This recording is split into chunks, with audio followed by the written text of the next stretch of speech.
My mom left my dad when I was 17, I'm 29 now, and had a new boyfriend literally straight away. We all suspected that she was cheating with this dude beforehand, but there was never any proof, and she even to this day refuses to admit it.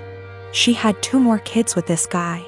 When my mom and dad broke up, I moved out to live with my dad, who had moved back in with his parents. The major reason for this was because she told me to leave as I kept fighting with her new dude. I really did not want to deal with a new guy in my mom's life, and I was really upset that she didn't give a shit about how much pain my dad was in. When she told me to leave, something in me changed, and I am still unable to forgive her. That solidified BC. My 14-year-old sister stayed with my mom for a year and then begged to come and live with my dad because she hated it so much at my mom's place. And my sister and mom were close, so for my sister to feel that way, it must have been bad. Since I was 18, my grandparents kept pushing me to start a business. BC. I liked to tinker and had built a few specialized tools for a niche construction industry that my dad was in, and they saw potential in me.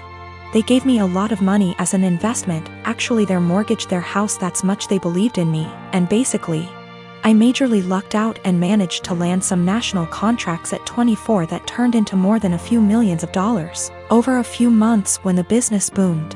The profit trajectory has risen since then, and basically, I'm living a life I never thought would be for a schmuck like me. I moved my dad, sister, and grandparents out to the East Coast a couple years back, and we've started a new life. I am surrounded by people who see and saw the best in me, and I'm grateful so much. BC. I was seriously messed up after my mom blew our family apart. For the last couple years or so, my mom has been on my case to reunite with her.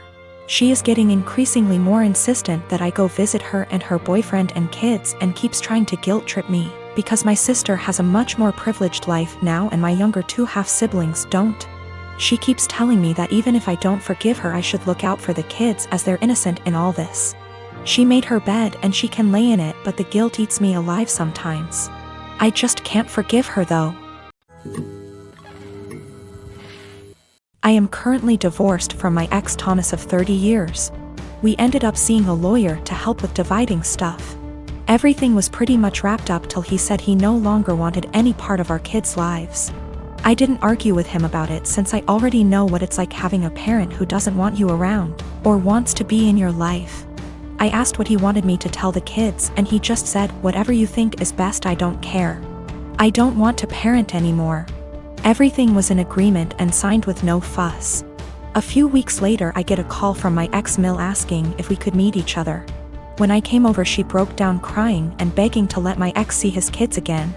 I was confused about what she meant, because not once did he contact me after meeting the lawyer.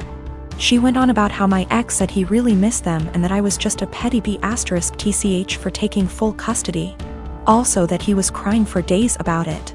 I told her my version of events, and she called it BS, saying her son wouldn't lie like that, especially not about his kids.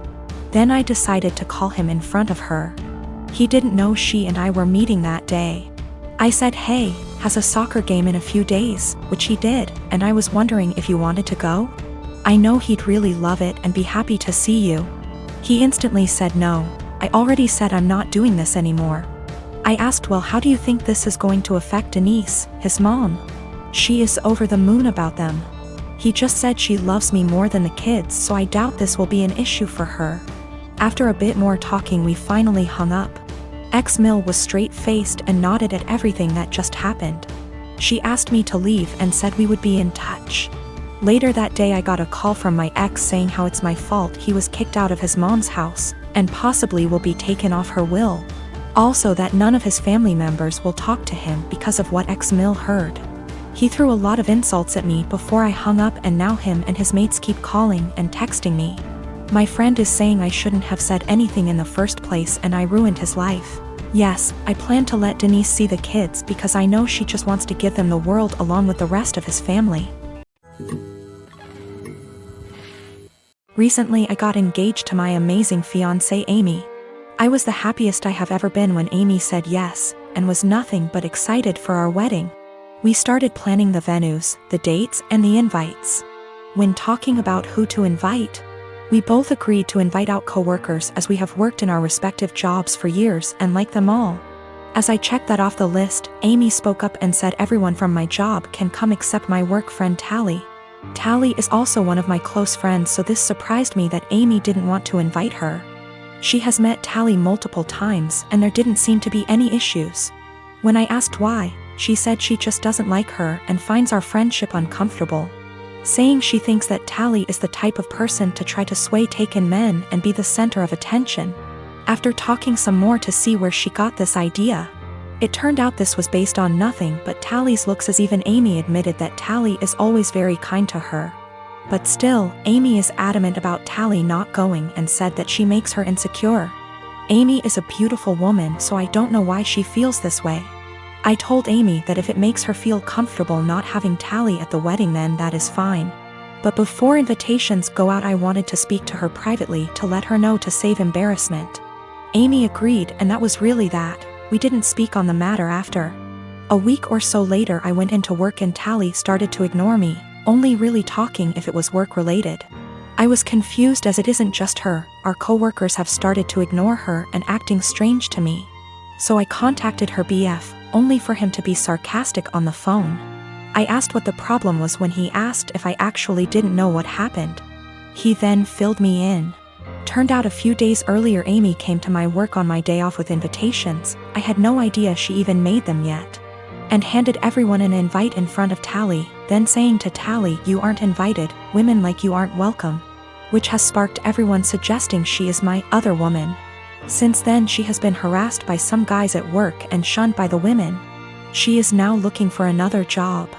This pissed me off and I apologized profusely as I didn't know. When I got home that night, I confronted Amy about this. She denied it at first, but then told me she did it, but it is now not an issue because she's quitting her job. I flipped on her, saying how she clearly didn't trust me to say and that she crossed a line doing all this behind my back. She didn't see the problem and got upset, asking me why I'm so mad, me responding, "If we are really going to get married, get your insecurities in check and grow up." I stayed at a friend's since but have had texts from Amy, her friends, and her mother saying for this and that Amy doesn't deserve this treatment. I have made many attempts to speak to Tally privately to find out what was happening prior to contacting her BF. She brushed me off by saying she either had work to do or that there was nothing to talk about. No one would really speak to me, so I contacted her BF as a last resort. Her BF says he is going to pass on to Tally what I said to him on the phone. The wedding is currently on hold, that is also why I'm staying at my friend's. Need some distance to figure stuff out. Nothing has or ever will happen with Tally, no feelings, nothing adult, absolutely nothing. Tally is happy and in love, her boyfriend is someone I also consider a close friend. I was happy with Amy prior to this. And Tally is more like a sister to me. Unfortunately, due to what Amy has done, all I can really do is damage control. Of course I am planning to explain to everyone what has happened. I do not want Tally to be going through this. She is a genuinely kind person who does not deserve any of this. I am 20, female, have recently moved out of my mother's house for college. I enrolled in scholarship. The other night, my mother wanted her, my younger brother, and I to have dinner together. It's been a while since we've spoken, and I'm afraid this might happen again. We were having a nice night, the dinner was delicious, and honestly, we were all having a good time. Eventually, we got onto the topic of how things were when I was younger. I made the comment on how her behavior when I was younger made me feel like I missed out on a lot of things as a child. She disagrees, and tells me that I'm being dramatic, and that my childhood was perfect. Quote, "I was lucky to have a mom who cared as much as she did. My mother gave birth to me when she was 18. My father walked out when I was young, due to a personal conflict between the two. So, she raised me on her own until I was 7. She met a guy, and they ended up having a kid together, my younger brother. He was a golden child to my mom. His father was only a temporary item, as he left as well, soon after. Although the father of my brother was still visible in his life, I didn't have anyone to look up to as a father figure. Eventually, my mom went through a phase of depression after they separated. She started to care less and less about her children, and more about her parties and men she wanted to sleep with. It ended up getting so bad that by the time I was 10, I was a full-time caretaker of my younger brother. With the exceptions of the weekends he was with his father. I started to cook, clean, do everyone's laundry, and take care of everything outside of the boundaries of my home. From ages 13 to 15, I began missing out and losing good friends because I wasn't able to participate in any activity related to anyone else. I didn't get a car or a phone until I was 18, and even then I wasn't allowed to leave my house. I graduated senior year with flying colors and ended up getting a scholarship to a really good college. I took this opportunity not only to focus on myself, but to also help my mother realize that I was not going to be around forever. When she found out I got the scholarship, she threw a fit and told me I wasn't allowed to leave my responsibilities here at home. I left a week after the conversation. I did make sure that my younger brother was safe with his second guardian at the time. My mother and I talked on some occasions but never really kept contact. We got together, and you know the story. She told me I am an asshole for saying that she never really took care of me or my younger brother. I told her that eventually, she will need to get help and stop victimizing herself. But I'm starting to feel guilty, and that maybe I was dramatic after all. I've officially decided that I no longer need my mother in my life at this point in time. I'm now going to only focus on myself and working towards a successful career in law.